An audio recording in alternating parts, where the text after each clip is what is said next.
세상을 살아가는 사람들을 보면 성공한 사람들도 있지만 실패한 사람들도 있습니다. 실패하는 사람들은 성공하려다가 그만 잘못된 함정에 빠져서 실패를 하는 건데, 그 잘못된 함정이 뭔가 살펴보면 지나치게 세상적인 야망으로 달려가다가 무리를 한다거나, 또는 남에게 속는 바람에, 쉽게 말해서 사기를 당하는 바람에, 그리고 자기 직업에 대해서 전문적인 능력이 떨어지기 때문에 이게 실패하는 경우가 많이 있다는 거예요. 그런데 실패하는 그 수많은 함정들 중에서 직업과 나이, 남녀를 구별하지 않고 모든 사람들이 넘어질 수 있는 가장 무서운 함정이 있다면 그건 바로 잘못된 남녀 간의 사랑입니다.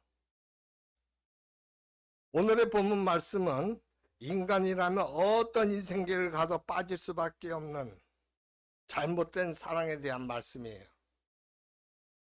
그러면 잘못된 사랑의 함정에 안 빠지고 살려고 한다면 어떻게 살면 될까?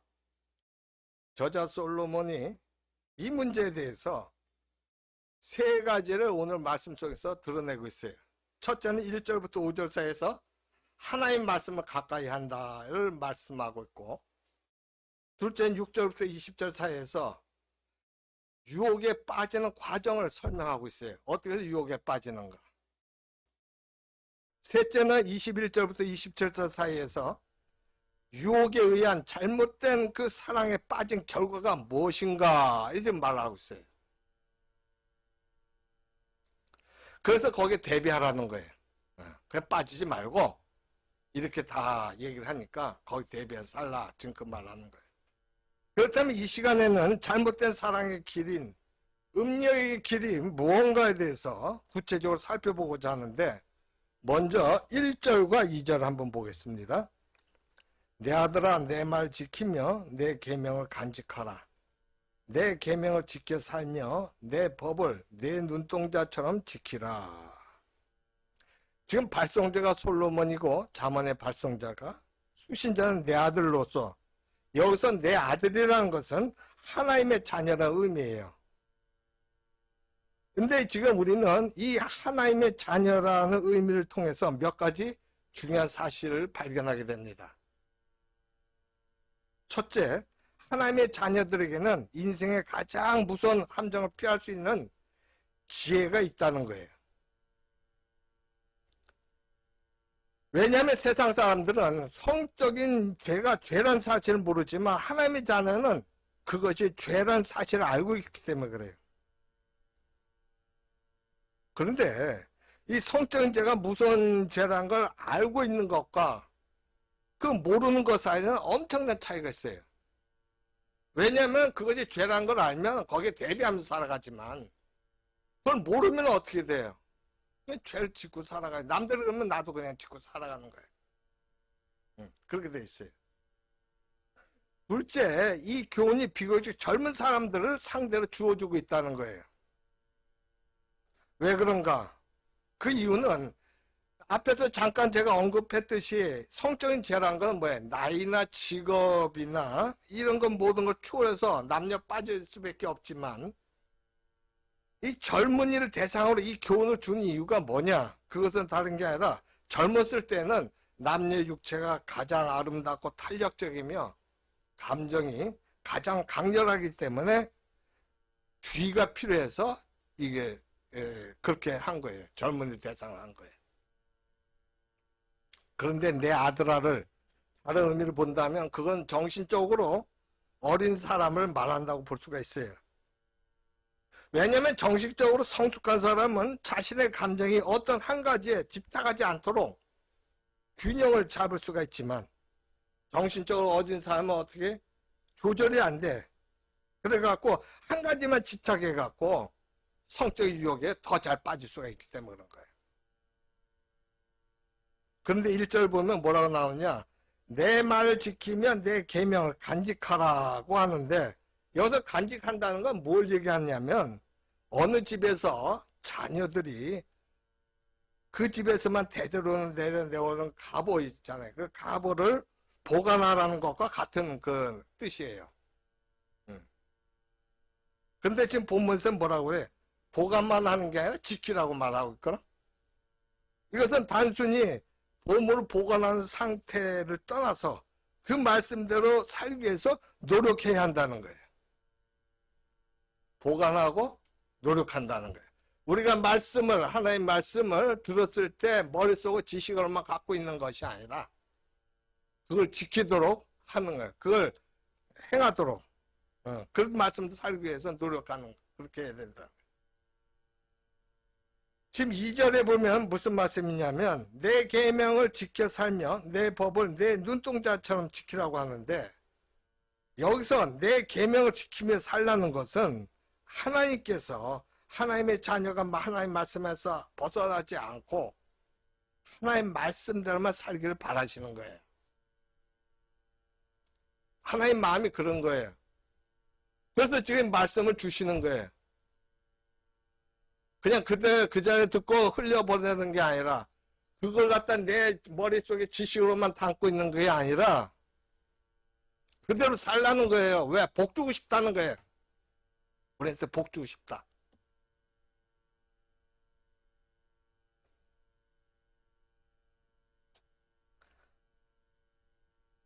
하나님의 자녀들이 이 세상에 사는 목적이 뭐냐? 그 목적은 다른 길이 아니라 하나님 말씀의 길로만 사는 것이 이 세상을 사는 목적이기 때문에 그런 거예요. 하나님의 자녀는. 무슨 뜻인지 아셔요? 이게? 그래야지 하나님과 영적으로 하나가 되고 우리 영의 성령과 하나 되고 성령 충만한 상태에서 예수님의 능력을 우리가 발휘하면서 살 수가 있는 거예요. 할렐루야. 예수님께서 받은 복을 우리가 받으면서 사는 거예요. 예수님 받은 복이 뭐예요? 우리가 인간적으로 하면 고난 아니야. 십자가 죽기까지 했잖아요. 그렇지만 거기에서는 육신이 아니라 우리 영혼 육을 살리는 그게 있단 말이에요. 그래서 부활하신 거예요. 하나님 우리가 그렇게 되기를 원하시는 거예요. 체조 선수들은 체조를 할 때 평균대 위에서만 할 수 있어요. 만약에 체조 선수가 거기서 조금이라도 벗어나면 그 체조 선수는 평균대에서 탈락이 하고 실격이 돼요. 즉 체조 선수는 평균대 위에서만 묘기를 부를 수 있는 거예요.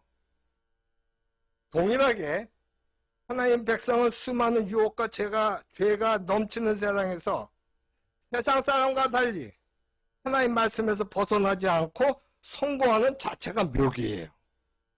그게 묘기예요.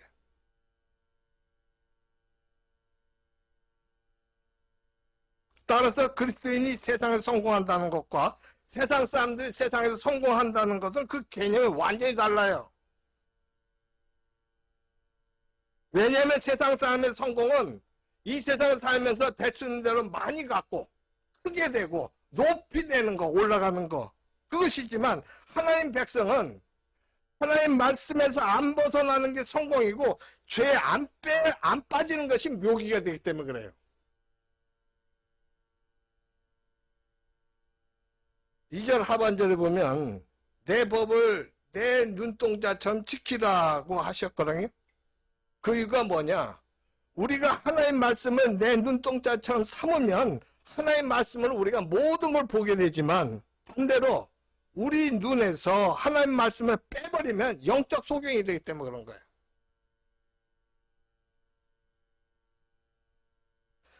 그렇기 때문에 내 법을, 하나님의 법을, 하나님의 말씀을 내 눈동자처럼 지키라. 내가 지키라는 그 말씀은 매우 중요한 말씀이에요. 우리가 자신이나 이웃을 자기의 감정, 특히 분노나 의심의 감정을 본다면 우리는 죄를 지을 수밖에 없어요. 즉 우리가 하나님의 말씀을 빼고 모든 걸 본다면 우리는 영적인 소경에 대해서 눈앞이 캄캄해질 수밖에 없어요. 따라서 우리가 가끔 눈앞이 캄캄해질 때 있다는 건 뭘 얘기하냐면 하나님의 말씀을 내 눈에서 빼버리고 인간적인 생각이나 감정으로 모든 걸 볼 때 그렇다는 거예요. 눈앞이 캄캄해져요. 우린 특히 우리 믿는 자 그럼 그러니까 우리가 하나님 말씀을 빼버리면은 세상 사람보다 더 눈앞이 캄캄해져. 완전히 마귀가 갖고 놀기 쉽다고. 이제 3절 한번 봅시다. 이것을 네 손가락에 매며 이것을 네 만판에 새기라. 이것을 네 손가락에 매매라고 했는데 이것은 우리 자신이 하나님 말씀과 약속하는 걸 의미해요. 따라서 그 뜻은 하나님께서 나는 절대로 너를 버리지 않겠고 항상 너를 내 평생의 반려자로 생각하겠다고 한 그 하나님 말씀에 대해서 우리도 하나님께 모든 걸 하나님의 시각을 보겠습니다라는 약속을 해야 한다는 거예요. 그리고 만판 새긴다는 것은 내 인생에서 그 약속을 가장 중요한 목표로 생각하겠다는 거예요. 그래야지 우리가 천국길을 가잖아. 그래서 우리가 천국의 복을 받잖아. 하나님께 너무 안타까운 거야 우리가. 다 마련해놨어. 근데 우리 실제로 마련하는데 우리는 그걸 그림의 떡으로 봐. 내가 먹으면 되는데 먹진 않고 그림의 떡을 봐. 참 좋겠다. 저거 좋지 않아? 아니 내가 가서 먹으면 돼 그럼? 내가 하나인 거 하나가 되면 돼 그럼? 말씀에 순종하면 돼 그럼? 내 영과 성령이 하나가 되면 돼 그럼? 너무 안타까운 거야 하나님.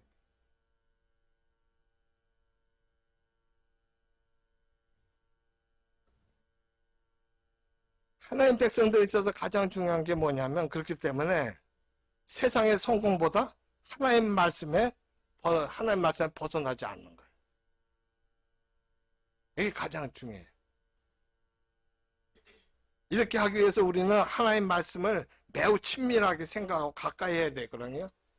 우리 4절 한번 봅시다. 4절에 한번 같이 읽어볼까요? 지혜에게 너는 내 누이라 하며 명철에게 너는 내 친족이라 하라. 우리가 사람과의 관계를 생각할 때 이 누이하고 친족은 누구보다 더 가까워요. 관계가. 어렸을 때 누이하고 의견이 달라서 다툼이 있잖아요. 그러다가 어떻게 해요? 그 화해가 될 때 그거 참 기쁘잖아요. 다툼이 있었다가 친척 형제간에 함께 모여서 밤을 따라가기도 하고 뭐 같이 놀이도 하고 또 친척 형들이 노는데 껴갖고 얻어먹기도 하는 거 그런 추억들도 다 있어요. 그래서 이게 다 가까워요. 이런. 그런데 우리가 하나님 말씀을 가까이 할 때 우리는 누이나 친족처럼 다른 곳에서는 체험할 수 없는 좋은 체험을 많이 하게 돼요. 그 이유가 뭐냐면 우리가 성경 공부나 전도 또 부흥회 등을 통해서 세상에서는 체험할 수 없는 살아계신 하나님 만나는 거예요. 우리가. 특히 우리가 하나님 말씀을 누이나 친족처럼 좋아하고 따를 때 우리는 모든 인간이 빠질 수밖에 없는 가장 무서운 함정을 피할 수 있게 돼요. 그게 뭐냐면 그 하나가 5절이에요. 5절. 5절에 뭐라 나오느냐. 그리하면 이것이 널 지켜서 음녀에게 말로 후리는 이방 여인에게 빠지지 않게 하리라 그랬어요. 우리가 하나님 말씀을 가까이 하고 우리가 그 말씀을 따르게 되면은 가장 큰 유익이 뭐냐면 인간이 빠질 수밖에 없는 그 가장 큰 함정이 성적인 타락에서 보호될 수 있다는 거예요. 왜냐하면 그 말씀 안에는 성적인 감정보다 더 뜨거운 하나님의 은혜가 있기 때문에 또 죄의 불보다 더 뜨거운 성령의 불을 받으면 죄를 이길 수 있기 때문에 그렇다. 그렇게 돼요. 내가 하는 게 아니에요. 여러분 우리가 어떤 큰 일만 하나님의 능력이 있어야 된다는 게 아니라 우리가 넘어지게 하는 건 사소한 일들이 많아요. 그것도 사실은 뭐예요? 하나님께서 간섭해 주셔야지 제대로 처리가 돼요.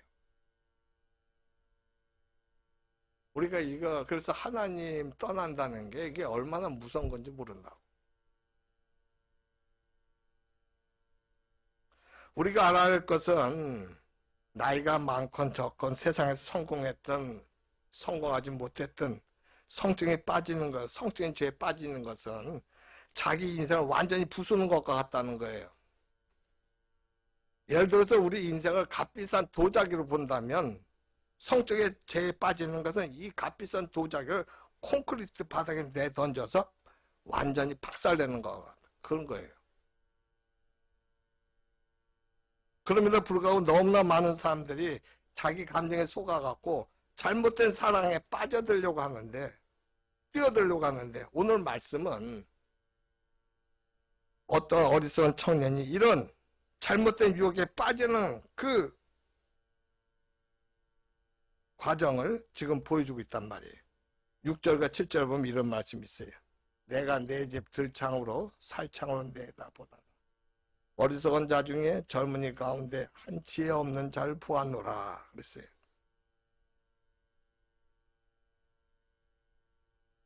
사람이 들창과 살창을 통해서 이렇게 내다본다는 건 뭐냐면 자신의 정체를 안 드러내고 그 다른 사람의 행동을 관찰하는 걸 말하는 거잖아요.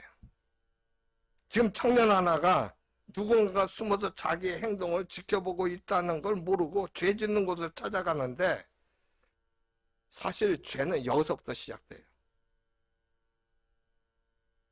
여러분, 하나님의 자녀에게 있어서 가장 심각한 게 뭐냐면 우리가 어디서 뭘 하든지 하나님께서 우리를 전부 다 보고 계신다는 거예요. 안 보실 데가 없어요. 시편은 뭐라 말씀하셔요? 하나님은 졸지도 않고 주무시지도 않는다고 그래. 우리는 졸기도 하고 자야 되는데 하나님은 그렇게 하지 않고 우리를 보셔요. 왜 보셔요? 우리를 벌주려고? 아니에요. 그 죄에 빠지지 않게 하려고. 우리에게 복 주려고. 우리의 장점을 보려고. 그러시는 분이야. 마귀하고는 달라, 질이. 마귀는 우리가 좋은 것도 못 보게, 우리를 하여금 못 보게 하고 나쁜 것만 보게 해. 그리고 우리를 절망하고 살맛이 없게 만드는 게 마귀야. 내가 좋은 게 9가지고 한 개 잘못 안 좋은 게 있어도 그렇게 해버려요. 하나님은 우리가 9가지가 잘못된 거 한 가지 좋은 거 있으면 좋은 것 갖고 이렇게 지켜세우시는 분이라고. 근데 우린 자꾸만 하나님과 반대되는 걸 하고 싶어 한단 말이지.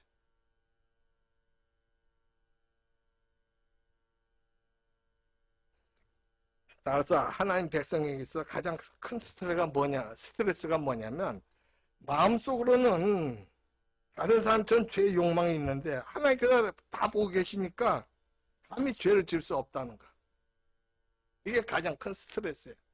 그냥 나도 죄 한번 짓고 살면 좋겠는데 보잖아 하나님이. 그러니까 이게 그러나 우리 안에 있는 즉 하나님 보고 계신다는 사실과 죄를 짓고 싶다는 생각 중에서 죄를 짓고 싶은 생각이 더 강하면 어떻게 되냐? 하나님 보시더라도 에라 모르겠다 하면서 양심의 경고를 꺼버리고 죄를 지으러 가게 되는 거예요. 이 청년이 지금 그런 거예요. 이 청년은 다른 사람들 보는 눈이 있어갖고 다 환한 대낮에는 못 가고 얼굴이 잘 보이지 않는 그 밤을 틈타갖고 성적인 죄를 짓는 곳을 지금 찾아가는데 그걸 그렇게 한다는 걸 알 수 있는 구절이 지금 8절과 9절에 나와 있다고. 8절과 9절 한번 봅시다. 그가 거리를 지나 음녀의 골목 곧 모퉁이를 가까이 하여 그의 집 쪽으로 가는데 저물 때 황혼 때 깊은 밤 흑암 중에라 그랬어요. 지금 문맥을 봐서 이 청년이 하는 행동을 보면 이런 곳에 처음 가는 초범인 것 같아요. 그런데 이 청년이 골목 모퉁이에 음녀의 집이 있다는 거 어떻게 알게 됐을까요? 초범인데. 아마도 모르긴 몰라도 이곳에 먼저 온 경험이 있는 친구나 누군가가 소개를 해줬을 거예요.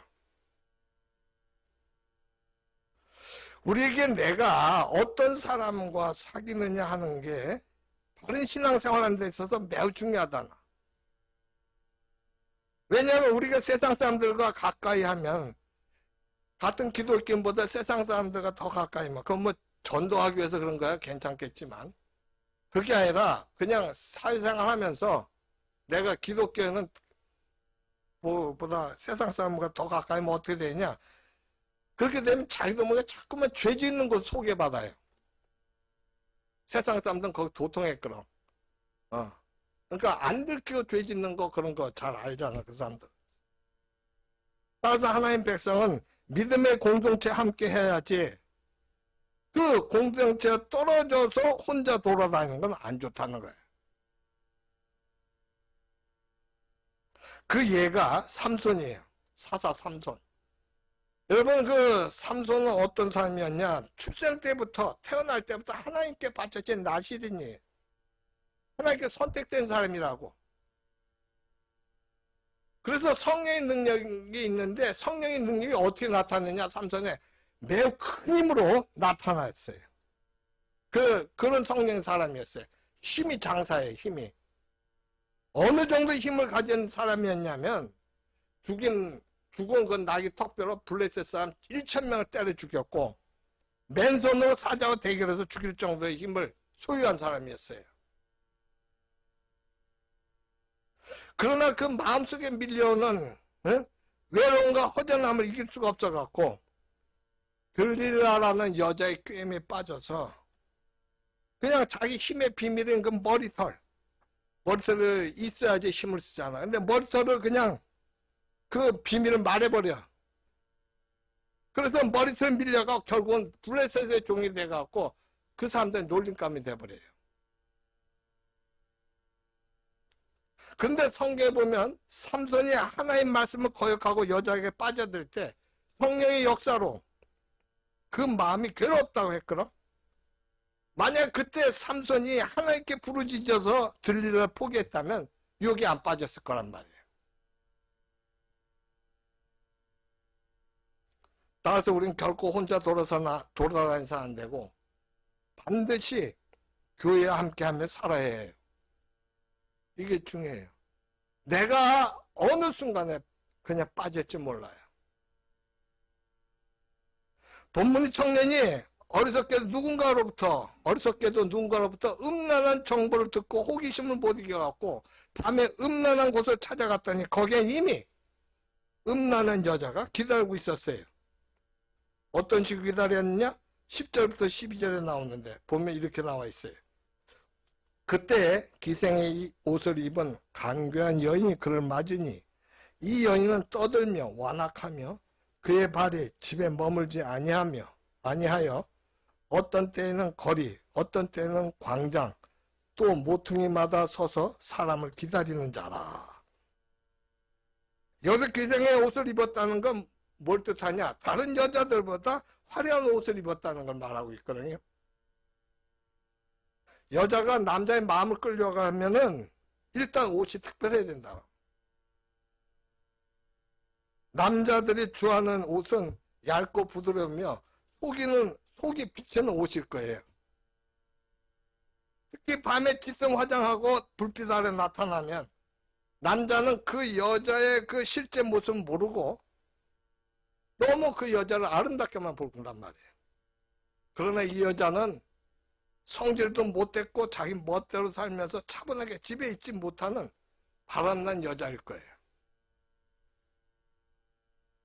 이런 여자는 환한 대낮에 보면 그렇게 잘생긴 얼굴도 아닐 텐데 남자들은 그 입의 달콤한 말과 자기에게 잘 대해주는 것으로 이 여자를 세상에서 가장 아름다운 여자를 착각하는 거예요. 지금 자기를 찾아온 청년에게 음녀가 13절과 15절의 말을 하는데 한번 봅시다. 13절 뭐라고 그랬냐? 그 여인이 그를 붙잡고 그에게 입맞추며 부끄러움을 모르는 얼굴로 그에게 말하되 이러므로 내가 너를 맞으려고 나와 네 얼굴을 찾다가 널 만났도다. 그랬어요. 저 음녀가 청년에게 입을 맞추면서 내 얼굴 찾다가 널 만난 거야. 그렇게 하니까 청년 정신이 혼미해져요. 음녀가 이렇게 말한 이유가 뭘까요? 청년의 영혼을 도둑질하려는 거예요. 왜냐하면 이 성관계라는 것은 육체만이 아닌 영혼까지 함께 하기 때문에 그래요. 영혼이, 잘못된 영혼을 내가 받아들이는 거예요. 상대방의 잘못된 영혼. 그게 침범이 되는 거예요.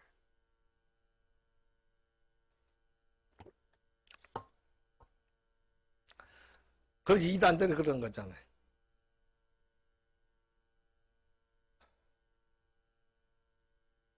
문제가 많았죠, 지금. 이단.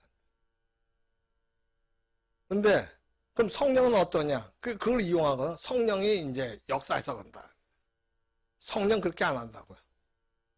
성령 인격적인 분이라서 이것은 죄이기 때문에 성령이 역사 안 해요. 근데 그걸 마치 성령이 역사하는 것처럼 이렇게 해갖고 그 짓을 하는 거예요. 세상의 죄들 중에서 가장 재밌는 죄가 뭐냐면 타인의 영혼을 도둑질해서 타락시키는 거다. 근데 이 여자가 참 희한한 건 14절을 말한단 말이에요. 14절. 14절 같이 한번 읽어봐요. 시작. 내가 화목제를 드려 서운한 것을 오늘 갚았노라. 그랬거든?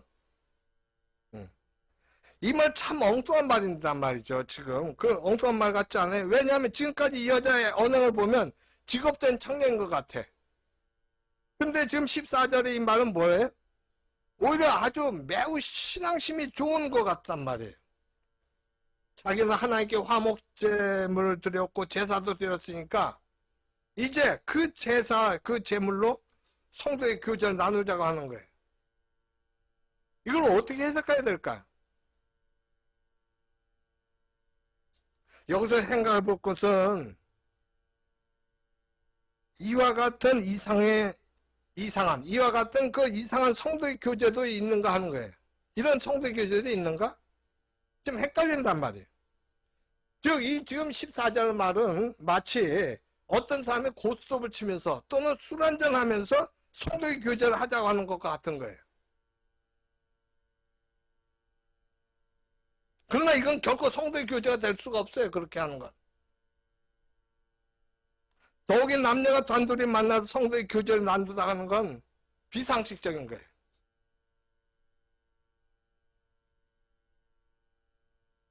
여기서 알 수 있는 건 뭐냐? 죄에 빠지는 사람은 처음부터 죄 짓자고 하지 않고 유혹을 한다는 거예요. 그래서 이렇게 하는 거예요. 그러면서 음녀는 남자에게 너무나 행복한 즐거움이 준비되어 있다고 하는데 16절부터 20절 한번 보면 이런 말씀이 있어요. 내 침상에는 요와 애굽의 문이 있는 이불을 폈고 몰약과 침향과 계피를 뿌렸노라. 오라 우리가 아침까지 흡족하게 서로 사랑하며 사랑함으로 희락하자. 남편은 집을 떠나 먼 길을 갔는데 은주머니를 가졌은즉 보름날에나 집에 돌아오리라 하여. 우리가 지금까지의 과정을 통해서 우리는 사람이 잘못된 사랑에 빠지는 그 과정을 알 수 있거든요. 그것은 처음에는 본문의 청년처럼 누군가로부터 잘못된 사랑의 정보를 듣고 호기심을 갖는 거예요. 그러다가 양심의 가책으로 고민하다 어느 순간 충동을 이기지 못해서 죄를 찾아가요. 죄를 찾아가는데 찾아갈 때 이 사람은 죄라는 게 너무나 자기가 찾아간 죄가 너무나 환상적이고 자기를 영원히 행복하게 해줄 거라고 생각되며 특히 이 죄는 안전하고 상대방은 절대로 자신을 배반하지 않을 거라는 확신을 가지고 찾아가는 거예요. 그런 생각이 찾아가는 거예요. 그렇지만 하나님께서는 남녀가 사랑하고 행복을 누리기는 하시지만 거기에는 엄청난 대가가 있다고. 즉 우리가 이성간의 사랑을 하려고 하면 자기 인생 전체를 상대방에게 줘야 한다고 말씀하셔요. 그게 진정한 사랑이에요. 그러나 지금 이 음녀와 청년의 사랑은 그런 책임을 안 지면서 이성 간의 쾌락만 추구하려고 하는 것이기 때문에 이것은 하나님의 복을 도둑질하는 것이고 또 자기 영혼을 사냥당하는 것이기 때문에 잘못된 거예요.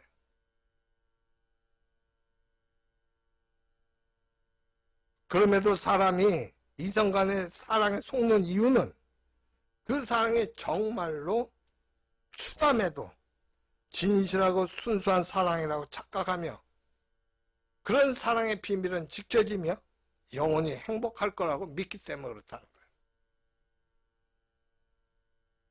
그러나 이런 사랑은 추한 사랑이고 결코 이런 비밀은 지켜지지 않습니다. 더 무서운 것은 이런 사랑은 중독성이 있어서 한 번은 안 끝나고 계속 반복되다가 파멸에 빠지게 된다는 거예요. 따라서 잘못된 사랑의 죄는 마약 중독보다 더 무섭다는 겁니다. 그렇지만 지금 이 청년은 여자의 달콤한 말에 속아갖고 잘못된 사랑에 빠지게 돼요. 이 청년이 잘못된 사랑에 빠지게 된 것은 어리석게도 이것이 일시적으로는 육체의 쾌락을 줄지 몰라도 자기 영혼을 팔아먹는 일인지 몰랐기 때문에 그런 거예요. 21절과 22절 한번 보면은 여러 가지 고운 말로 유혹하며 입술에 호리는 말로 꿰물어 젊은이가 곧 그를 따랐으니 소가 도수장으로 가는 것 같고 미련한 자가 벌을 받으려고 쇠사슬에 매이러 가는 것과 같도다. 본문을 보면 지금 이 청년은 도살장에 끌려가는 소와 같다고 하고 있어요.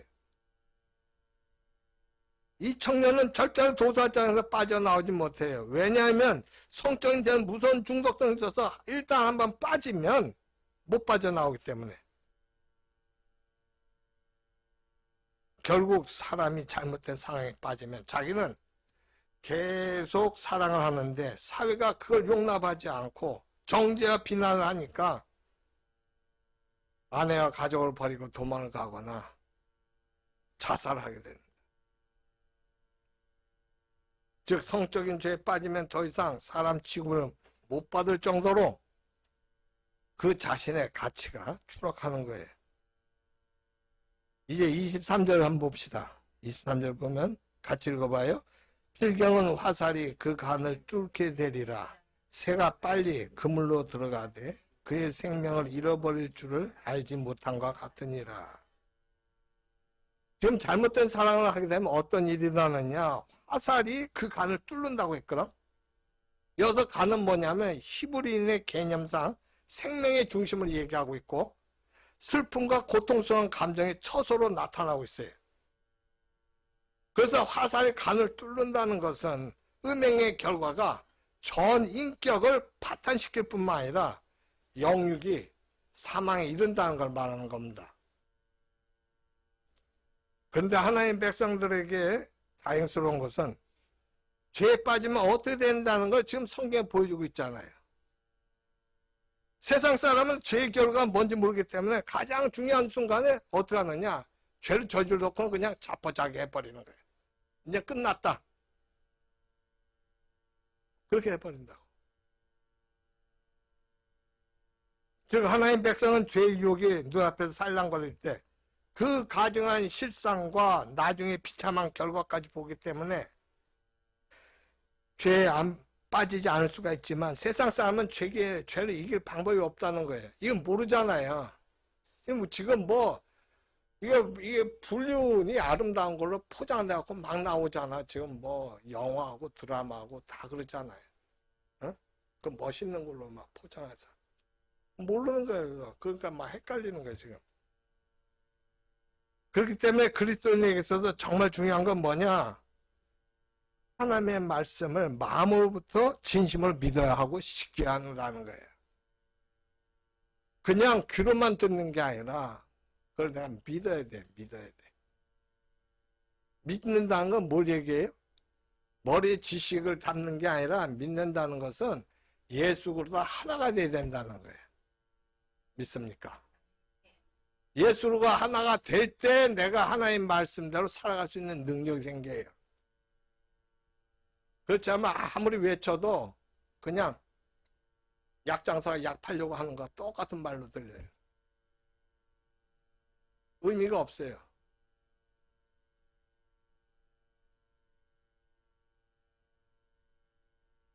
왜냐하면 그 하나님의 말씀을 마음부터 진심으로 믿어야 되는 이유가 뭐냐면 너무나도 많은 사람들이 하나님 믿지 않아. 하나님 말씀을 안 믿어. 자기 감정에 속아서 그냥 인생을 망치거나 죽음의 길로 간단 말이에요, 지금. 이제 24절부터 27절 한번 보면 이런 말씀이 있어요. 이제 아들들아 내 말 듣고 내 입의 말에 주의하라. 내 마음이 음녀의 길로 치우치지 말며 그 길에 미혹되지 말지어다. 대저 그가 많은 사람을 상하여 엎드러지게 하였나니 그에게 죽은 자가 허다하니라. 그의 집은 수월의 길이라 사망의 방으로 내려가느니라. 이 말씀은 뭐냐면 지금 너무나 많은 사람들이 자기 안에 있는 이 무서운 성적인 유혹을 우습게 생각하는 바람에 그들 스스로 유혹에 빠져갖고 27절처럼 지옥의 길로 들어가서 영원히 사망하게 되는 사람이 많이 있다는 거예요. 믿지를 않아요, 하나님 말씀을. 그냥 그렇게 그래 그럼.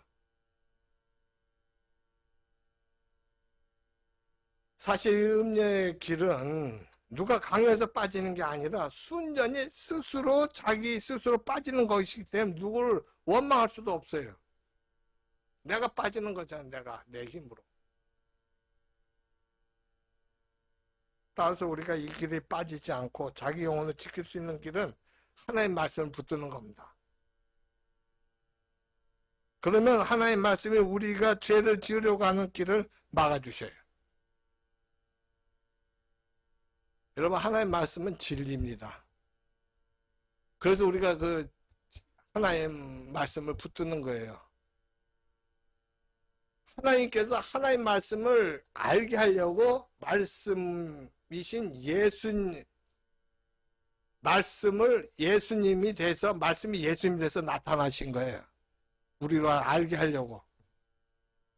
왜 말씀이 예수님이 돼서 나타났냐?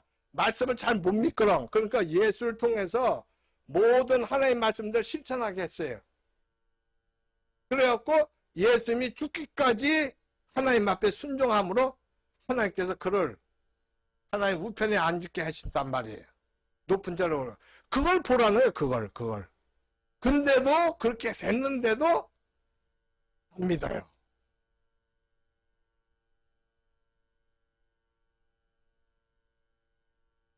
그러니 하나님께서 얼마나 마음이 아프시겠냐.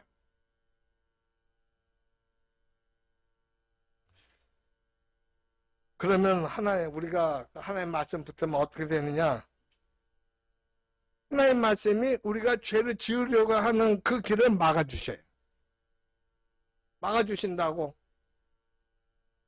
즉 우리에게 죄의 그 비참한 말로와 그 가정의 실체를 보게 하셔갖고 우리 영혼을 지켜주시는 거예요. 할렐루야. 그래 되는 거예요.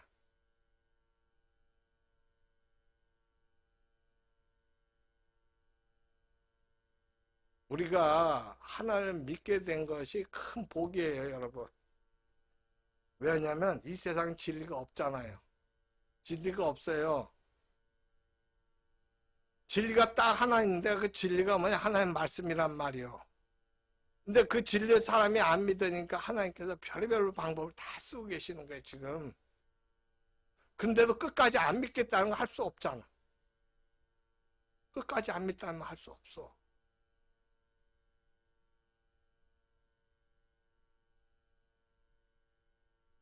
악한 영에게 내 자신을 허락하는 거란 말이에요, 지금. 내가 악한 영혼에게 내가 함께 하겠다는 거예요.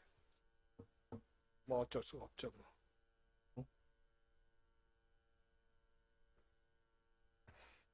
우리가 이건 아주 이렇게 해갖고 음료로 해갖고 나타나갖고 우리로 해갖고 악성을 일으키게 하시는 건데, 모든 죄가 그렇단 말이에요. 모든 죄가.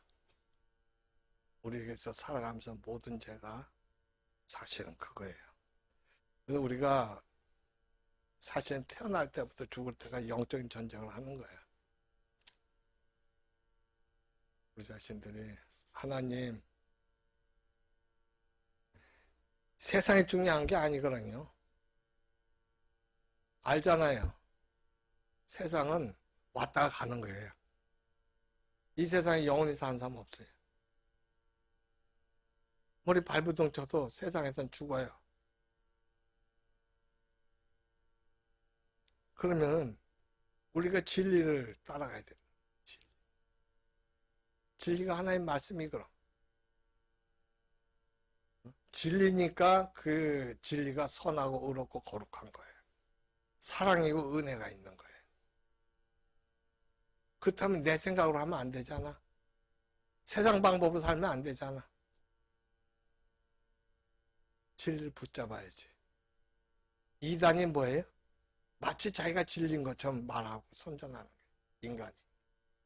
진리가 아니에요. 예수님만이 진리셔요. 왜냐하면 예수님이 하나님 말씀이시기 때문에. 그래서 우리는 예수님의 삶을 우리가 살아야 된다는 거예요. 육신적으로 힘들지만 우리가 예수님 본받는 삶을 살기를 하나님 원하시는 거예요. 그렇게 살라는 거예요. 천국의 복이 다 우리 거라는 거예요. 믿습니까? 우리 안에 예수님이 계신다는 걸 믿습니까? 천국의 복이 내 것입니다.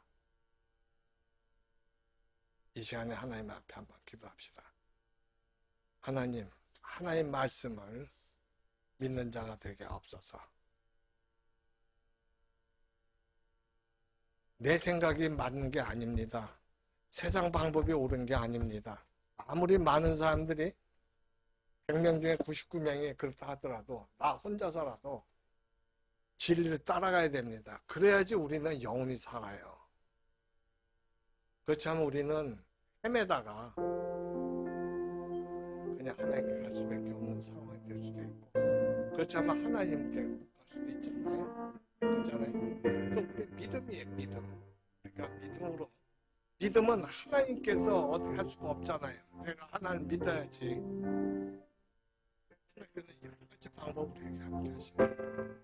하나님, 머리로 아는 지식이 아니라 내가 예수님과 연합된 자가 되어서 그 예수님의 믿음으로 살아가는 자 되게 없어서, 이 세상에서 나를 드러내지 않고 예수님을 드러내게 없어서, 하나님을 드러내게 없어서, 그때 하나님께서는 우리에게 역사하십니다. 하나님의 은혜와 사랑을 더 깨닫게 하시고 믿음이 있게 하시고 승리하게 하십니다. 주여 삼창하고 거기에서 같이 기도합시다. 주여, 주여, 주여, 할렐루야. 주여 아버지.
만물을 창조하신 하나님은 살아계셔서 지금도 만물을 다스리고 계십니다.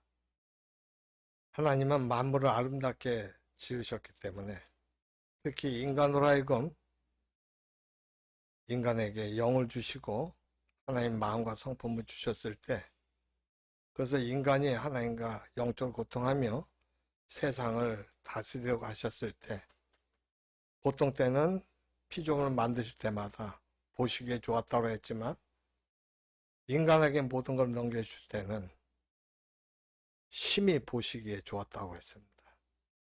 하나님이 우리를 엄청 사랑하시는 겁니다.